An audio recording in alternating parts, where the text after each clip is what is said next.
আমার একটা প্রশ্ন ছিল, করবো কি? হ্যাঁ হ্যাঁ বলেন। আচ্ছা ভাই, আমরা যখন সেকুলারিজম কান্ট্রিতে থাকি তখন বাক স্বাধীনতা কিন্তু সবারই থাকে, তাই না? কিন্তু বাক স্বাধীনতার নামে কি আমরা যা কিছু বলতে পারি, না কোনো লিমিট আছে? বাক স্বাধীনতা বলতে যা কিছুই বলতে পারি সেটা কি বাক স্বাধীনতা বলে? স্বাধীনতার যদি লিমিট থাকে তাহলে তো আর সেটা স্বাধীনতা হইল না। জি কিন্তু জি। আচ্ছা। যদি জি। কিন্তু যদি কয়েকটা জিনিস আমরা বাক স্বাধীনতার সংজ্ঞা থেকে বের করে রাখি। একটা হচ্ছে আপনাকে সরাসরি আক্রমণের হুমকি দেয়া। আমি যদি বলি হুম যে হুম। আপনাকে আমি আক্রমণ করব, এইটা আর শুধু মানে এটা ফ্রিডম অফ এক্সপ্রেশনের ভিতরে পড়ে না। এটা ফ্রিডম অফ এক্সপ্রেশন থেকে বের হয়ে আপনাকে আক্রমণ করার, আপনার শরীরে টাচ করার হুমকির ভিতরে চলে যায়। এটা শুধুমাত্র আর মানে কথার ভিতরে সীমাবদ্ধ নাই, এই জিনিসটা কাজে হুম হুম। পরিণত হচ্ছে, এটা একটা অ্যাক্টে পরিণত হচ্ছে। ঠিক আছে, যদি আপনাকে আমি মানে কেউ যদি কাউকে খুনের হুমকি দেয়, ধর্ষণের হুমকি দেয়, আগুন লাগায় দেয়া, হুম। শারীরিক ক্ষয়ক্ষতি করা, ব্যবসা বাণিজ্যের ক্ষয়ক্ষতি করা, বা আশা বাড়িতে আক্রমণ করা, এই টাইপের যদি হুমকি ধামকি দেয়, সেইটা বা মানে ফ্রিডম অফ এক্সপ্রেশনের ভিতরে পড়ে না, সেটা চলে যায় হচ্ছে গিয়ে ভায়োলেন্সের দিকে। ভায়োলেন্স, আপনি কারো বিরুদ্ধে ভায়োলেন্স আপনি করবেন, সেটা যদি আপনি সেই মতটা যদি প্রকাশ করেন তাহলে সেটা ভায়োলেন্সের একটা ক্যাটাগরির ভিতরে ঢুকে যাচ্ছে। এই কারণে এইটা বাক স্বাধীনতার ভিতরে পড়ে না, এটা ফ্রিডম অফ এক্সপ্রেশনই না, এটা আলাদা জিনিস। হুম। ঠিক আছে। 2 নম্বর জি। জিনিস হচ্ছে আপনার মনে করেন আপনি একজন ছেলে নাকি মেয়ে নাকি হিজড়া, এটা আপনার লিঙ্গ হুম যাই হোক না কেন, এইটার পেছনে হুম। আপনার যেহেতু কোনো হাত নাই, আপনার যেহেতু কোনো আপনি তো এটা ঠিক করে জন্ম হন নাই, তাই না? এটা তো আপনি না। নিজে নিজে সিদ্ধান্ত নিয়ে জন্ম হন নাই। না। যেই জিনিসগুলা মানুষ নিজে সিদ্ধান্ত নিয়ে করছে সেগুলা সম্পর্কে আপনি মতামত দিতে পারবেন। কিন্তু যেগুলা জি। মানুষের নিজস্ব সিদ্ধান্তের বাইরে হইছে, যেমন ধরেন আপনি একজন নারী বা আপনি একজন হুম পুরুষ বা আপনি একজন হিজড়া, হুম। এটা তো আপনি নিজে সিদ্ধান্ত নিয়ে এটা হন নাই, এবং না। এটা আপনি পরিবর্তনও করতে পারবেন না। হ্যাঁ, হুম এই ক্ষেত্রে এইটা আমরা বাদ রাখি, ফ্রিডম অফ এক্সপ্রেশনের বাইরে রাখি। এটা নিয়ে আপনাকে আমি কটাক্ষ করতে পারবো না। বা ধরেন আপনার একটা হাত নাই, বা আপনি চোখে হুম। দেখেন না, বা আপনি কথা বলতে পারেন না, এইটা হচ্ছে আপনার, এগুলা হবে ফিজিক্যাল ডিসেবিলিটি। আপনার কোনো একটা রোগ হয়েছে, আপনার মানে শারীরিক অসুস্থতা, আপনার চুল পড়ে যাচ্ছে, আপনার টাক মাথা, এইগুলার পেছনে আপনার কোনো হাত নাই। এই কারণে এইটার নিয়ে আমি আপনাকে কটাক্ষ করতে পারবো না, আপনাকে গালমন্দ করতে পারবো না, আপনাকে আমি বলতে পারবো না এই আফা আপনার মাথায় তো চুল কম, এটা তো আমি বলতে পারবো না। এটা বললে সেটা হবে আপনার প্রতি অবজ্ঞা, আপনাকে অপমান, কারণ এটার পেছনে তো আপনার হাতই নাই, আপনি তো এটা হুম হুম। নির্ধারণই করেন নাই।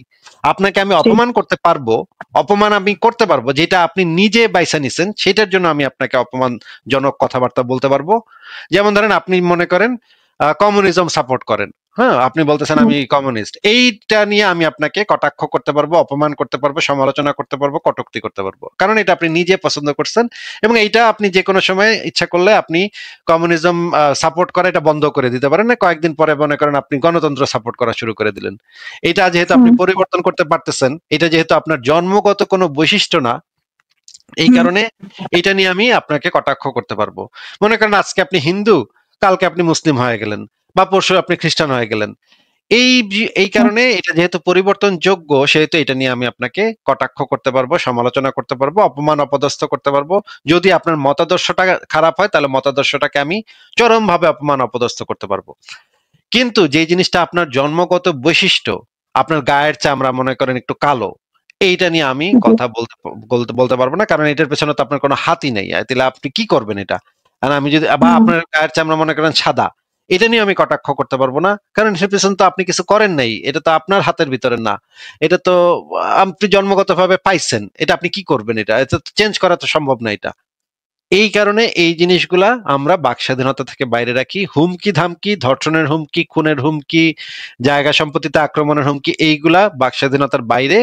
আর হচ্ছে মানুষের যে জন্মগত বৈশিষ্ট্য, যেই জিনিসগুলা মানুষ পরিবর্তন করতে পারে না, সেই জিনিসগুলা হচ্ছে এটার বাইরে।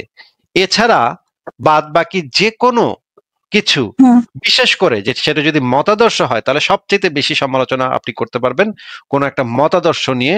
মতাদর্শকে সমালোচনা অবশ্যই করা যাবে। হ্যাঁ, এবার আপনার দ্বিতীয় প্রশ্ন বলেন। আচ্ছা, আমার দ্বিতীয় প্রশ্ন হচ্ছে ওটাই রিলেটেড। ইন্ডিয়ার একটা শোর মধ্যে হচ্ছে গিয়ে রণবীর আলিয়াবাদী একটা মানে প্রশ্ন করছিল একজনকে যে আপনি কি আপনার মা বাবাকে মানে সেক্স করতে দেখতে পারবেন কিনা, মানে এরকম একটা প্রশ্ন। তো অন ক্যামেরার সামনে একজন সেলিব্রিটি এই ধরনের প্রশ্ন কি করতে পারে কাউকে? করতে তো পারে, কিন্তু মানে করাটা আমরা একটু মানে ইয়া করব, একটু ডিসগাস্টিং করব। যুক্তিসঙ্গত লাগে। না, একটু বলবো আমরা ডিসগাস্টিং, এই প্রশ্নটা ডিসগাস্টিং হয়েছে, খুবই বাজে প্রশ্ন হয়েছে এটা। মানে এটা ভদ্র সমাজে কারণ আমরা অনেক এই ধরনের ইয়া করি না। কিন্তু এটা তো অবশ্যই, এটা এখানে তো কারো হার্ম হচ্ছে না, এখানে তো কারো ক্ষতি হচ্ছে না, তাইলে এটা করতে পারবে না, কারো করতে পারবে, কিন্তু অনেক কিছু করতে জি পারি জি আমরা, কিন্তু অনেক সময় করি না, করে তাই না, না? রাইট। যেমন হুম ধরেন হুম আপনারা এখন, আপনি আমার এখানে আসছেন, আপনারা তো আমি গালিও দিতে পারি, আপনিও আমার গালি দিতে পারেন, গালি দিতে পারি, গালি দেয়া বাক স্বাধীনতার ভিতরে পড়বে, অসুবিধা নাই। কিন্তু আমরা সাধারণত হুম, চেষ্টা করি গালিগালাজটা না করার বা কম করার, বা না করতে না পারলে না করার আর কি। হ্যাঁ এখন হুম রাইট। এইরকমের অনেক কিছু আছে যেগুলো আমরা অ্যাভয়েড করি। দেখেন আমি তো কিন্তু মানে বাসায় যে আহ মানে ইন্দুর ঢুকে, হ্যাঁ, ইন্দুরও কিন্তু মানুষ হুম খেতে পারে, তাই না? ইন্দুর খাওয়া হুম সম্ভব, কিন্তু আমরা তো ইন্দুরটা খাই না, নাকি? আমরা তো বাজার থেকে মাংস টাংস কিনে না খাই, বাসায় যে ইন্দুরটা ঢুকে হ্যাঁ সেটা তো আমরা মাইরা খাই না। এটা খাওয়া তো না সম্ভব। আর খাইলেও তো আপনারা পুলিশেও ধরবো না আইসা যে আপনি ইন্দুর খেলেন কেন, এটা তো পুলিশে ধরবো না। খাওয়া পসিবল, খাওয়া লিগ্যাল, খাইলে কেউ কিছু হুম আপনারা কইবও না। কিন্তু আমরা সাধারণত ইন্দুরের থেকে আমরা দোকান থেকে কিনে আনা ভালো মাংস, যেটা আমাদের স্বাস্থ্য ভালো থাকবে, সেটা কিনে খাওয়াটা প্রেফার করি। এটা হচ্ছে প্রেফারেন্সের বিষয়। কিছু কিছু জি জিনিস আমরা প্রেফার করি, যেহেতু আমরা একটা ভদ্র সভ্য শিক্ষিত সমাজে বসবাস করি, কিছু কিছু জিনিস আমরা এই কয়েকটা জিনিস নিয়ে আমরা কথা বলা অপছন্দ করি। এই জিনিসগুলা, হ্যাঁ যেমন ধরেন আমি হাগু করি কেমনে, এই প্রসিডিওর তো ভাই আমি লাইভে এসে বলবো না, তাই না? আমি কিভাবে ভালোভাবে হাগু করতে হবে, এটা তো ভাই প্রসিডিওর বলার কিছু নাই। এটা আমি না, নিজের নিজের মতো করে করব। এটা নিয়ে আমরা কথাবার্তা বলাটা পছন্দ করি না, এটা যার যার ব্যক্তিগত বিষয়। এখন এই কারণে কিছু জিনিস লিগ্যাল, কিছু জিনিস বাক স্বাধীনতার অন্তর্ভুক্ত, কিন্তু আমরা একটু অ্যাভয়েড করি। হ্যাঁ, মানে আপনার মনে হয় যে এটা বলা উচিত না, এটা মানুষ নিজের থেকেই তো বুঝে নিতে হবে যে কোনটা আমি বলতে পারি এবং কোনটা আমি বলতে পারবো না সবার সামনে। হ্যাঁ, একটু প্রশ্নটা অভদ্র, একটু অভদ্র হয়ে গেছে, প্রশ্নটা একটু অভদ্র হয়ে গেছে, এই ধরনের হ্যাঁ একটু হ্যাঁ অভদ্রতা। তবে অভদ্রতাটাও বাক স্বাধীনতার ভিতরে পড়ে। জি। এটা আচ্ছা, বললে কারোর কোনো ক্ষতি হচ্ছে না, কিন্তু তারপরে আমরা এই জিনিসটা ভদ্র সমাজে বলি না। এখন আমার কথা হচ্ছে গিয়ে ওই মানে আমার প্রশ্নটা হচ্ছে এরকম, যদি তার বাক স্বাধীনতার ভিতরে এটা আসে, হ্যাঁ আপনি যেটা বলছেন এটা অভদ্রতার ভিতরে পড়ে, তাহলে সে যদি অভদ্রতাগিরি কিছু করে তাহলে আমার মনে হয় না তাকে ওয়ার্নিং দেওয়া অথবা কিছু একটা বললে যেটা উচিত না এরকম কথা বলো না, এতটুকুই লিমিট থাকা উচিত না শাস্তিটা? নাকি তাকে জেলে নেওয়া, মানে ওয়ার্নিং দেওয়া, হুমকি ধমকি মারার, এরকম কি উচিত? যেই না, দেশে এরকম মনে করা করেন উচিত না, এরকম করা যে উচিত দেশে না, মনে একটু করেন নারীদেরকে উপরে এত গালাগালি করে মানুষ, নারীদেরকে ধর্ষণ করে, তাদেরকে কোনো পানিশমেন্ট দেয় না, একটা কথা বলার হ্যাঁ, জন্য তাকে এইভাবে করে। তার বিরুদ্ধে কোনো শাস্তিমূলক ব্যবস্থা নেওয়াটা খুবই অন্যায় হবে। হ্যাঁ, সে একটা অভদ্র কথা বলছে, অসভ্য জি কথা বলছে, এই কথাটা বলাটা উচিত না, কিন্তু তাই বলে তো তাকে শাস্তি দেওয়া যাবে না। এটা তো তার হ্যাঁ, মানে এটাই তো মনে করেন অলরেডি মেয়েদেরকে দর্শন করে তারা খুব সুন্দর করে ঘোরাঘুরি করতেছে সমাজে, তারপর মেয়েদের উপরে খুব জঘন্য গালাগালি করে, আছে অলরেডি গালাগালি দেয়, আমরা নিজেরাই শুনি, ছোট ছোট বাচ্চারাও দেয়। সো তাকে কি এভাবে মানে জেলে নেওয়া, হেনস্থা করা, এটা কি ডেমোক্রেসি কান্ট্রির ভিতরে আসে? এটা তো খুবই খারাপ হয়েছে, অন্যায় হয়েছে। ঠিক আছে সাথী আপু, আপনার কি আর কোনো প্রশ্ন আছে? না না, আমি জাস্ট জানতে চাইছিলাম মানে এটা কি আসলে রুলসে আসে কিনা ডেমোক্রেসি কান্ট্রি। না, এটা তো ঠিক হয়নি, যদি তার বিরুদ্ধে মামলা টামলা হয় সেটা তো ঠিক হয়নি তাহলে। ওকে ওকে, ধন্যবাদ, আপনার সাথে কথা বলে ভালো লাগছে, আর আমি জাস্ট জানতেই চাইছিলাম, জানার আগ্রহ থেকে এই প্রশ্নটা করা। আচ্ছা ঠিক আছে, তাহলে ভালো থাকেন, আপনাকে তাহলে বিদায় জানাই। জি, থ্যাংক আচ্ছা ইউ। ঠিক আছে তাহলে। মেসিয়া ভাই কি অবস্থা? এই তো ভাই, আসিফ ভাই ভালো আছেন? হ্যাঁ ভালো আছে, আপনি, আশা করি আপনি ভালো আছেন। আপনি কি কিছু বলার জন্য ঢুকেছিলেন? হ্যাঁ আসিফ ভাই, আসলে আমি একটু ঢুকছি, আসলে আপনার কালকে লেখাটা পড়লাম, সাফিয়ার না বলা কথা, মানে এটা পড়ে আসলে এত হৃদয় বিদারক ভাই, আসলে আমি মানে মেন্টালি স্টেবিলিটি থাকাটাও অনেক কষ্ট, যে এরকম ঘটনা আসলে আমরা তো অনেক মোহাম্মদের অনেক না বলা, অনেক বর্বরতা, অনেক ইতিহাস, অনেক কিছু পড়ছি, বাট এখানে দুইটা গল্পে আসলে আমি আটকে গেছি। আমি আসিফ ভাই আপনারা যে কি বলে ধন্যবাদ দিব, এগুলো তো আমরা জানি যে সাফিয়ার সাথে কি কি ঘটনা ঘটছে, বাট একটু ডেপথে আপনি গিয়ে রিসার্চ করে যেই ঘটনাগুলো নিয়ে আসছেন, এর মাঝখানে দুইটা ঘটনা আসলে আমি একটু শেয়ার করার জন্য ঢুকছি। আমি যদি একটু স্ক্রিনটা শেয়ার দিই ভাই, যে বনু কুরাইজার যে একটা কাপল যেখানে মারা গেল এবং সে নারী সে নিজে মৃত্যুটাকে বেছে নিল, এটা নিয়ে আমি লাইভে দেখাইতেছিলাম আসিফ ভাই। তো এটাতে গিয়ে আমি মানে লিটারালি স্টাক, মানে যে স্টান্ড হয়ে গেছি, কিভাবে কত গল্প, কত না বলা কথা। এখানে একটা মেয়ে তার স্বামীকে হত্যা করে ফেলবে এবং সে নিজে বলতেছে যে আমি দাসী হওয়ার চাইতে আমি মরে যাওয়াই ভালো, মৃত্যুটাকে বেছে নিল। স্বামীটা এসে বলতেছিল যে তুমি তো দাসী হওয়ার থেকে তাহলে তোমার মেরেই ফেলি। মানে এই গল্পগুলা যখন আমিও পড়ছি, তখন আমি আসলে মানে এত খারাপ লাগছে, মানে এটা চিন্তা করতে আমি নিজের কথা চিন্তা করছি যে আমার বাসার চারপাশে শত্রু বাহিনী। যখন এগুলো পড়ছেন, আপনি আসিফ ভাই যখন এগুলো পড়ছেন, মানে যখন আপনার ভিতরে মানে মানে কি মাথায় কি ছিল, মানে কিভাবে এগুলা পুরো মানুষ ঠিক থাকতে পারে? মানে হ্যাঁ, এগুলো পুরো ঠিক থাকে। এগুলো আসলে মানে সিনেমায় যেরকম আমরা দেখি যে কিরকমের বর্বরতা, অনেক সিনেমা আছে যেগুলোতে একদম বর্বরতা দেখে। আমি একটা সাউথ কোরিয়ান সিনেমা দেখছিলাম, ওইটার ভিতরে মানুষ মায়েরা খায় ফেলে। হ্যাঁ, আমি দেখা মানে মানে 2 দিন আমি খাওয়া দাওয়াই করতে পারিনি। হ্যাঁ, 2 দিন খাওয়া দাওয়া করতেই আমার সমস্যা হয়েছে। এবং এই মানে মজার ব্যাপার হচ্ছে, কোরআন হাদিস পড়লেও না মাঝে মাঝে আমার এরকম হয়। এই যে সিরাতে যে এই বর্ণনাগুলো আছে, হাদিসের ভিতরে যে এই বর্ণনাগুলো আছে, এই বর্ণনাটা পড়ে না আমি 2 দিন তব দেখাচ্ছিলাম যে এই কি রে ভাই, এইভাবে কিভাবে সম্ভব? মানে একটা আমি নিজের কথা ভাবছি যে আমার বাসার চারপাশে শত্রু বাহিনী আইসা মানে জড়ো হয়ে আছে, ভিতরে ঢুকা পড়বে। আমি আমার বউরে বলতেছি যে ওরা যদি ঢুকা পড়ে তাহলে তো তোমার গনিমতের মাল হিসেবে মানে রেপ করবে, তাহলে আসো তোমার আমি মেরে ফেলি। কারণ বাইরে আমি দরজা তো একদিন ওরা ভেঙেই ফেলবে, দরজা তো আমি সারা জীবন আটকায় রাখতে পারবো না, একদিন তো ওরা ঢুকা পড়বেই, আসো আমি তোমার মেরে ফেলি তার থেকে। মানে এই জিনিসগুলার বর্ণনাতীত, এগুলা হচ্ছে বর্ণনাতীত একদম ভয়াবহতা, এগুলার বর্ণনা করার মতো না। আমার মানে ইয়া লাগে। হ্যাঁ, আপনি বলেন, আপনি পরে যেটা বুঝছেন আপনি বলেন। হ্যাঁ আসিফ ভাই, এই যে এইখানে আমি যদি গল্পটা একটুখানি বলি, এখানে জানি না আমাদের দর্শকরা এই ঘটনাটা পড়ছে কিনা, প্লিজ আপনি একটু পড়ে দেখবেন। যারা মুমিনরা আছে তারা একটু পরে একটুখানি চিন্তা করবেন। আমরা তো আসলে মুভি সিনেমাতে দেখি এরকম যে হাজবেন্ড যখন ওয়াইফকে যখন ধর্ষণ হয় তখন সে মানে কান্না করে এবং সে দেখা গেছে অনেক সময় নিজে আত্মহত্যা করে ফেলে যে আমি এটা মেনে নিতে পারলাম না। মানে এটা বোঝায় যে তাদের ভিতরে যে ভালোবাসা, বন্ধন, ইমোশন কত কিছু ছিল। যেমন ধরি যে এই কাপলটা তারা হয়তোবা খুব রিসেন্টলি হয়তো বিয়ে করছে, বয়স হয়তোবা কম হইতে পারে, এত ভালোবাসা ছিল। আমি একটু পড়েই শোনাই, যারা আমাদের লিসেনার বা অডিয়েন্স যারা আছে তারা একটু ভাববেন দয়া করে। সেদিন নবী বনু কুরাইজা রমণীদের মধ্যে হত্যা করা হয়েছিল কেবল বানানা নামনি এক রমণীকে। সে ছিল বনু নাজিরের সম্প্রদায়ের মেয়ে, কিন্তু তার বিয়ে হয়েছিল বনু কুরাইজার এক যুবকের সাথে। তাদের সম্প্রদায় প্রণয় ছিল অত্যন্ত গভীর। এই যে আমি যেটা মাত্র বললাম, তাদের দাম্পত্য প্রণয় ছিল অত্যন্ত গভীর। তখন অবরোধের শেষ পর্যায়ে তখন সকলেই বুঝলো এবার আর তাদের নিস্তার নেই। বানানা তার স্বামীকে বলল, তোমাকে তো এবার আমার কাছে পৃথক করে ফেলা হবে। মানে সে তার ভিতরে ভয়টা ঢুকে গেছে যে মারাই তো যাব, এখন আলাদা হয়ে যাব। তাই যদি হয় তবে আমার তো আর বেঁচে থেকে কাজ কি, আমি আর বেঁচে থেকে কি করব? যুবক বলল, মোহাম্মদ জহিলে তোমাকে হত্যা করবে না, করবে চিরদাসী।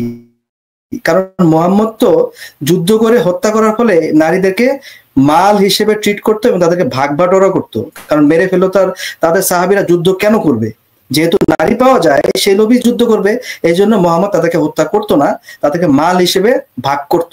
এটা সেই স্বামী সেটা জানতো, যেহেতু আমার স্ত্রীকে মারবে না, আচ্ছা করবে চিরদাসী, কারণ তার ধর্মে নারী হত্যার বিধান নেই। কিন্তু তুমি কারো দাসী হয়ে থাকবে, সেটা আমি কল্পনাও আমার জন্য অসহনীয়। এই যে এই কথা লাইনটার ভিতরে একটা মানুষের কত ভালোবাসা, কত মানে ইমোশন লুকায় আছে, যে আমার জন্য এটা নেওয়াটা কষ্টকর। তার চেয়ে তুমি এক কাজ করো, ওই আটা পেশার যাতার চাকতিটি এখান থেকে নিচে গড়িয়ে দাও, যদি ওই চাকতির আঘাতে কোনো মুসলমান সৈনিক নিহত হয় তবে সে অপরাধে তোমাকে মৃত্যুদণ্ড দেওয়া হবে। বানানা তার স্বামীর কথা মতো যাতার চাকতিটি দুর্গের একটি ফোকর দিয়ে নিচ গড়িয়ে দিল। বাইরে তখন মধ্যাহ্নের প্রখর উত্তাপ। আচ্ছা, এর মাঝখানে সেই ইয়াটা একজন সাহাবী শহীদ হলো। এখন বনু কুরাইজা পুরুষদের হত্যা করা হয়, বানানার ছিল আমার কাছে, এটা কি বলছে আয়েশা। তখন প্রায় সারাক্ষণ হাস্যপুস্তকে মেতে ছিল তার স্বভাব, সে ছিল খুবই হাস্যোচ্ছল। ওদিকে তাদের পুরুষদেরকে হত্যা করা হচ্ছিল আর সে মাঝে মধ্যে কৌতুক করে বলছিল। তার মানে সে কতটুকু ডিভাস্টেটিং একটা স্টেট অফ মাইন্ডে ছিল। সে তখন মজা করতেছিল, যেখানে 700 মানুষকে জবাই করতেছে, অপরদিকে মানুষের যে মাতম, রক্তের যে হোলি, সেই বাজারে যে কি পরিমাণ রক্ত গড়ায় পড়তেছিল, এই অবস্থায় সে নারী কৌতুক করতেছিল। তার মানে সে মানসিক অবস্থায় ছিল না ঠিক মতো। আজ বনু কুরাইজার পুরুষদেরকে বধ করা হচ্ছে। কিছুক্ষণ পরে বাইরে থেকে আওয়াজ এলো, বানানা কোথায়? সে সঙ্গে সঙ্গে জবাব দিল, এই যে আমি এখানে। আমি বললাম, হতভাগিনী, লোকটি তোমার কে? সে বলল, আমাকে ডাকা হচ্ছে হত্যা করার জন্য। চিন্তা করেন দর্শকরা, যে এই মেয়েকে ডাকা হচ্ছে যে মারার জন্য, সেটা জানে এবং সে সেটা অকপটেই বলে দিচ্ছে যে আমাকে মারা যাচ্ছে, ডাকার জন্য, হত্যা করার জন্য। আমি বললাম, কি কারণে? সে বলে, নিশ্চয়ই কোনো অপরাধ করেছি।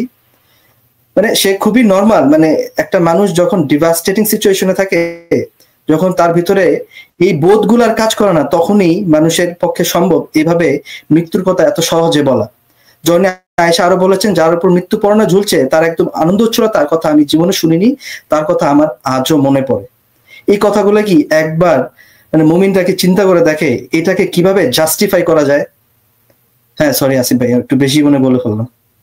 না, এই জিনিসগুলাকে তো মানে মানে এই জিনিসগুলাকে কোনো গোজামিল দিয়ে তো এই জিনিসগুলাকে মানে মেরামত করা সম্ভব না। এটা তো গোজামিলের ঊর্ধ্বে চলে গেছে এই জিনিস, তাই না? কোনো গোজামিল, মনে করেন কেয়ামত নিয়ে একটা গোজামিল দিল তারা, এটা মানে মৃত্যু, ওইটা মৃত্যু বুঝাইছে, হ্যাঁ, ওইটা কেয়ামত বোঝায় নেই আর নবী মৃত্যু বুঝাইছে। আচ্ছা ঠিক আছে, তোর গোজামিল দিলি, ঠিক আছে, যাই হোক, তোর গোজামিল মেনে নিলাম। কিন্তু এইটারে কি গোজামিল দিয়া তারা মানে সামাল দিবে? এটা তো গোজামিলের ঊর্ধ্বে। এখানে তো মানে ভয়াবহতার আর কোনো সীমা নাই। এটা তো একদম মানে মনে হয় মুভি দেখতেছি। মানে হলিউডের কিছু সিনেমা আছে খুবই রক্তারক্তি এবং খুবই মানে ডিস্টার্বিং সিনেমা কিছু, একদম সেই অবস্থা দেখা যাচ্ছে। এবং এইরকম ঘটনা কিন্তু আমাদের মুক্তিযুদ্ধেও ঘটছে। আমাদের মুক্তিযুদ্ধেও কিন্তু এরকম অনেকগুলা গল্প আছে, অনেকগুলা কাহিনী আছে, যে কাহিনীতে দেখা যাচ্ছে যে মেয়েটাকে ধরে নিয়ে যাবে, সেই কারণে স্বামী করছে কি, তার নিজের বউকে ভালোবাসে, তার বউকে অনেক ভালোবাসে সে, কিন্তু বউকে সে গলা টিপে মেরে ফেলছে, কারণ একটু পরে পাক বাহিনী এসে মেয়েটাকে তুলে নিয়ে যাবে, তুলে নিয়ে রেপিত করবে, মানে গ্যাং রেপ করবে, একটার পর একটা সেনাবাহিনীর সদস্য এসে রেপ করবে। এইটা তো মেয়েটাও বলছে, হ্যাঁ তুমি আমার মেরেই ফেলো, আমার তো মানে কিন্তু নারী। আসিফ ভাই, এখানে এই এই এই নারী মানে তাদের ভিতরে ভালোবাসা এতই ছিল, সে নিজেই কিন্তু মৃত্যুকে বেছে নিছে। সে বলছে, সে কিন্তু বলতে পারতো, আচ্ছা ঠিক আছে তুমি মারা গেছো, কি হয়েছে, আমার বয়স কম, আমি থাকি, আমি বেঁচেই থাকি। কিন্তু তাদের ভিতরে ভালোবাসা এতই ছিল, সে বলছে আচ্ছা ঠিক আছে তাহলে আমি মরেই যাই, কারণ আমি মোহাম্মদের জনদাসী হওয়ার চাইতে এর চাইতে মরে যাওয়াই ভালো। কারণ তারা তো রেপ করবে, তারা তো ভাগ বাটোয়ারা করবে, বন্টন করবে, তারপরে এক্সচেঞ্জ করবে, একজন একজনের মানে আদল বদল করে ভোগ করবে। মানে এইভাবে বাঁচার চাইতে মরে যাওয়াই ভালো। মানে সেই যে ত্রাস, মানে টেরর ইন আরব মোহাম্মদ যে কায়েম করছিল, এই ভয়ঙ্কর এই মোহাম্মদের কারণে এই যে কত সুন্দর সুন্দর ফ্যামিলি গুলা এভাবে ধ্বংস হয়ে গেছে একদিনের ভিতরে। সাফিয়ার তার বাবা, তার স্বামী, তার ভাইকে হারাইছে। এবং আরেকটা ঘটনা ভাই, আমি আর একটু ছোট করে একটু শেয়ার করে শেষ করে দিই আসিফ ভাই। তো আরেকটা ঘটনা, যেখানে এই যে সাফিয়াকে এই যে টাইনা নিয়ে গেল এই লাশের উপর দিয়ে, এই লাশ দেখে ইহুদিরা মাতম করতেছিল, চুল ছিঁড়তেছিল। এমন সময় মোহাম্মদ বলে ফেললো যে এই শয়তান মহিলাকে আমার সামনে থেকে নিয়ে যাও। এটা যে কতটা বর্বর একটা মানুষের কথা হইতে পারে, যে মানে চিন্তা করেন, একটা নারী মাত্র তার স্বামীকে হারাইলো, তার বাবাকে হারাইলো, মানে মানে বিভৎস দৃশ্য, মাথা নাই, কারো হাত নাই, কারো রক্তে তার শরীর মানে ক্ষত বিক্ষত অবস্থায়, এর উপর দিয়ে সাফিয়াকে টাইনে নিয়ে যেতেছে। এই দেখা পাশের নারী হয়তো ঠিক নেই, সাফিয়া হয়তো শক্ত হয়ে গেছে, শোকে পাথর হয়ে গেছে। এই দৃশ্য দেখে আরেকজন নারী মানে চুল ছিঁড়তেছে, মানে সেটা নিতে পারতেছে না, এক্সপ্রেস করতেছে। মোহাম্মদ এসে বলতেছে এই শয়তান মহিলাকে আমার সামনে থেকে নিয়ে যাও। কতটা বর্বর! This sums up the whole story. মানে মুমিনদের কেন তাদেরকে আরো কিছু রেফারেন্স দেখাইতে হবে যে ভাই আপনার নবী তো বর্বর ছিল? This sums up the whole story. যে সে বলতেছে দেখো এই শয়তান। আরে ভাই, আপনি এইমাত্র তার বাবারে জবাই করলেন, তার সামনে তার ভাইরে জবাই করলেন, তার স্বামীরে জবাই করে দিলেন, সে এটা নিতে পারতেছে না, আপনি বলতেছেন শয়তান। এটা একটু পরেই দেখি। আল কামুস দুর্গের পতন ঘটলে এবং গোটা খাইবারের ইসলামের পতাকা উড্ডীন হলে হযরত বিলাল রাদিয়াল্লাহু আনহু, সাফিয়া রাদিয়াল্লাহু আনহু তার চাচাতো বোনদের সঙ্গে করে রাসূল সাল্লাল্লাহু আলাইহি ওয়াসাল্লাম নিকট যেতে থাকেন। ইহুদিদের লাশের পাশ দিয়ে তারা চলছিলেন। সাধারণত এরূপ পরিস্থিতি খুব মর্মস্পর্শী হয়। অত্যন্ত শক্ত মনের মানুষেরও অন্তর কেঁপে ওঠে। এই কারণে তার সাথে মহিলারা এই ভয়াবহ দৃশ্য দেখে চিৎকার দিয়ে ওঠে। তারা মাথার চুল ছিঁড়ে মাতম করতে থাকে। কিন্তু হযরত সাফিয়া রাদিয়াল্লাহু আনহা অবস্থা দেখুন, প্রিয় স্বামীর লাশের উপর পাশ দিয়ে বন্দী অবস্থায় চলছেন, কিন্তু তিনি একটুও বিচলিত নন, কোন রকম ভাবান্তর নেই, দৃঢ় পদক্ষেপ তিনি হেঁটে চলেছেন। রাসূল সাল্লাল্লাহু আলাইহি ওয়াসাল্লাম পরে এদের তাদের বাপ দাদার ভয়ের লাশের পাশ দিয়ে আনার জন্য বিলালকে তিরস্কার করেন। আচ্ছা, এখানে ওই ঘটনাটা আসে নাই, আমি একটু ওই ঘটনাটা একটু দেখাই দিই। মোহাম্মদ বলছে যে শয়তান উপরে আছে, উপরে ওইটার নিচের চ্যাপ্টারটাতেই ছিল। হ্যাঁ, এই জায়গাটাতে আবার আপনি বেশি আরেকটু নিচে যান, আরেকটু নিচে যান। হ্যাঁ, এই যে এই জায়গাটাতে, হ্যাঁ এই জায়গাটাতে, হ্যাঁ এই যে এই ঘটনাটাতে এখানে কি বলতেছে, ওই মৃত্যু দেহ দেখতে পেল, তখন সে ভীষণ চিৎকার জুড়ে দিল, নিজের মুখমণ্ডল করাঘাত করতে লাগলো, মানে নিজের মুখের মধ্যে মারা শুরু করলো, নিজের মাথায় ধুলো মাখাতে লাগলো। মানে এত ভয়াবহ দৃশ্য। রাসূল সাল্লাল্লাহু আলাইহি ওয়াসাল্লাম তা দেখে বললেন, ওই শয়তান মহিলাটিকে আমার নিকট থেকে দূরে সরিয়ে নাও। মানে ভাই, এইটা দেখার পরে, ভাই এই কথা শোনার পরে মানুষের এই মুহাম্মদকে রহমাতুল্লিল আলামিন বলার সুযোগ কিভাবে থাকে? তিনি বলেন তিনি সুফিয়াকে তার কাছে নিয়ে আসবেন। এই ঘটনা দূর শয়তান মহিলা বাদ দাও, আমার কাছে সোফিয়াকে পাঠাও, আমি এখন সহবাস করব। মানে ক্যান ইউ ইমাজিন কতটা বর্বর? হ্যাঁ ঠিক আছে আসিফ ভাই, এতটুকু ছিল।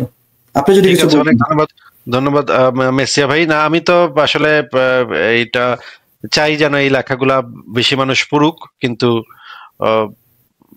মানে আমাদের যে মানে সীমাবদ্ধতা আছে, আমরা তো এত প্রচার করি না, আমাদের লেখাগুলোর এত প্রচার করি না, তারপরেও দেখা যায় যে প্রচুর মানুষ পড়ে আমাদের লেখাগুলা, এবং আজকেও দেখলাম প্রায় কয়েক হাজার মানুষ এই লেখাটা পড়ছে।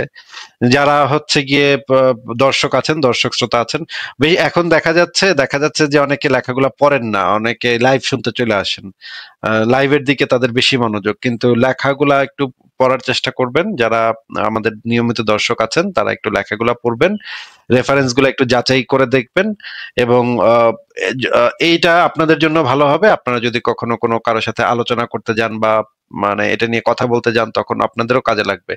এই কারণে আমরা যেটা বলি যে সংশয়ের যে জ্ঞানকোষ পাতাটা আছে, সেটা পাতাটা খুব ভালোভাবে আপনাদের পড়ে দেখা দরকার, পড়ে দেখা উচিত। তাহলে আপনারা এখান থেকে অনেক ম্যাটেরিয়ালস পাবেন যেগুলো আপনাদের আলোচনাতে কাজে লাগবে।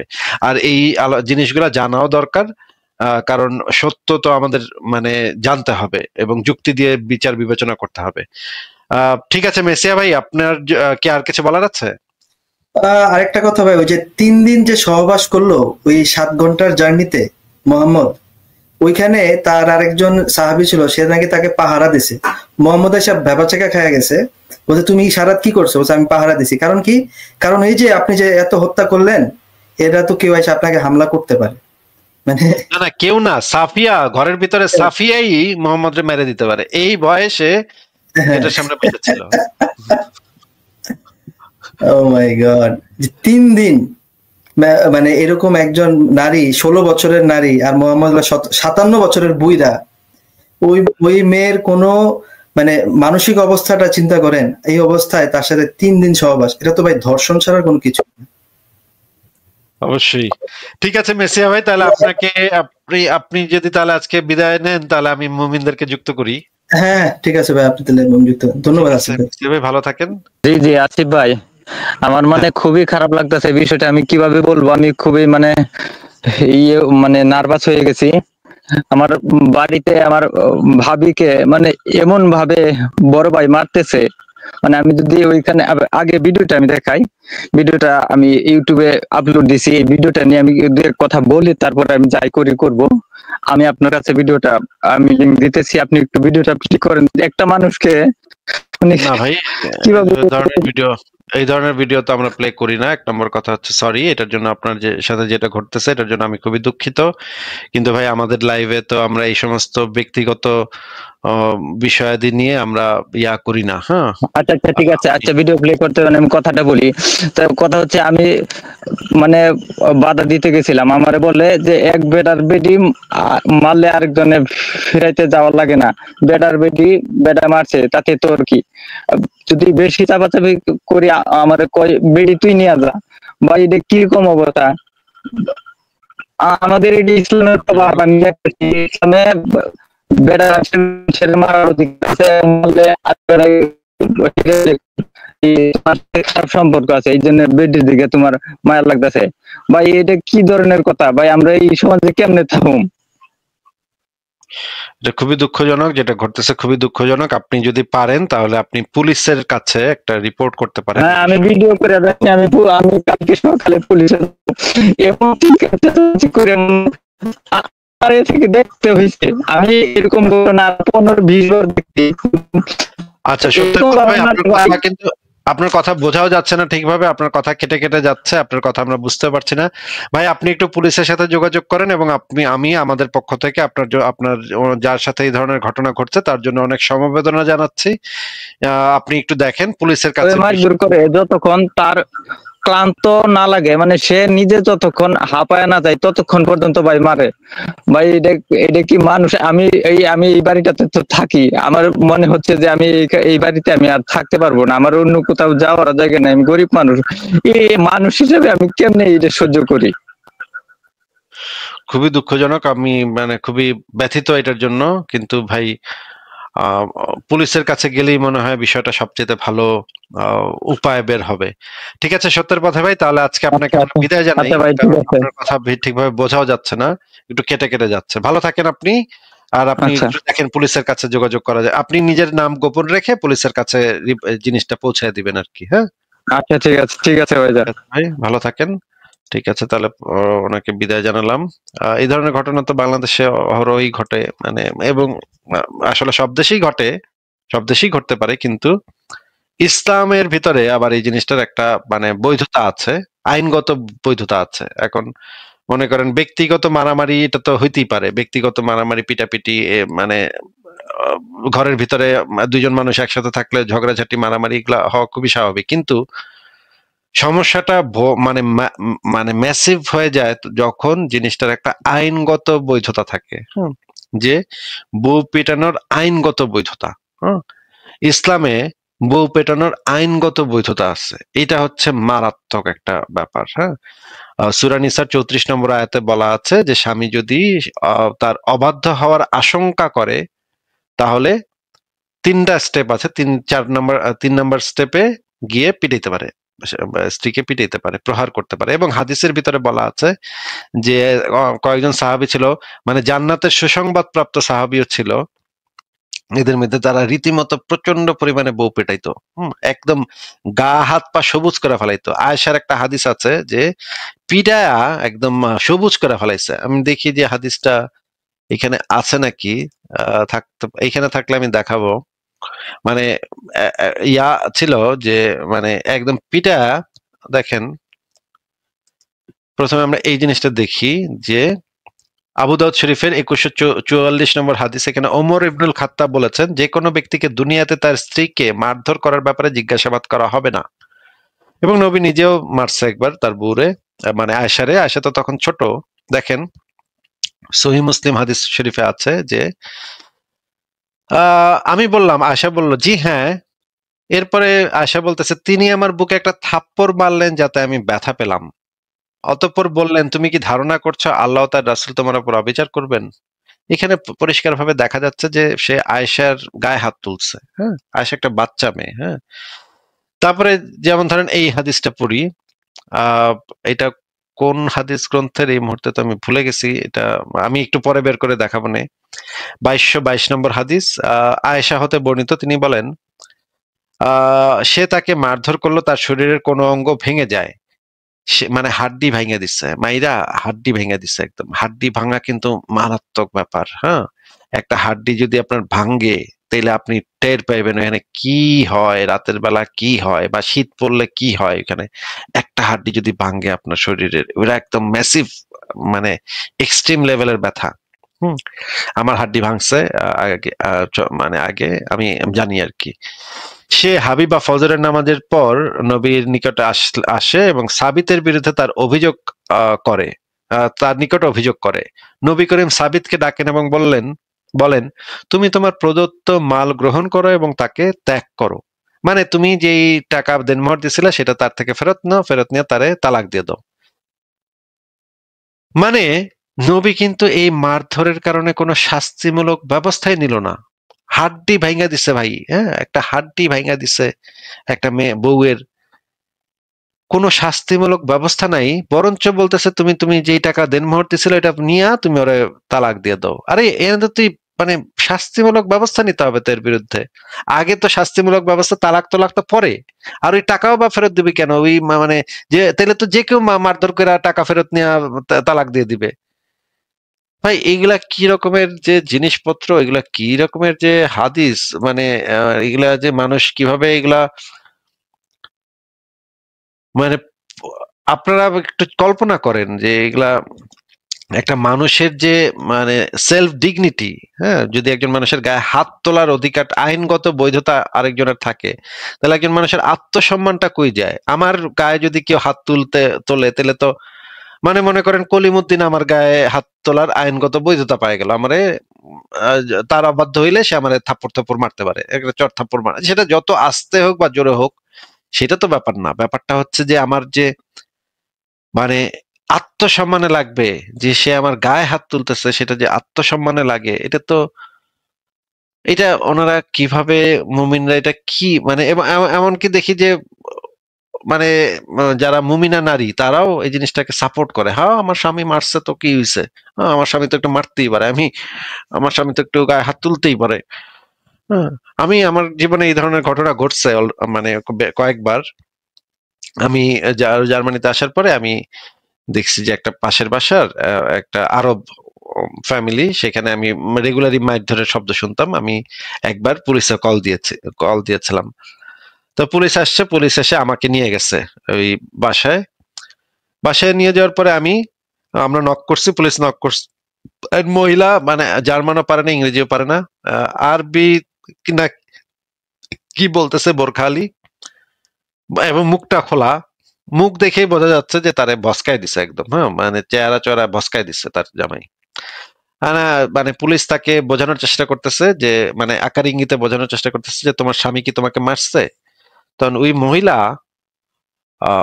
এমন ভাবে আমাদের সাথে আচরণ করলো যে না, সে আকার ইঙ্গিতে বুঝাইতেছে সে সিঁড়ি থেকে পইরা ব্যথা পেয়েছে, ওইটা তার স্বামী তাকে মারে নাই। কিন্তু আমি কিন্তু স্পষ্ট শুনছি।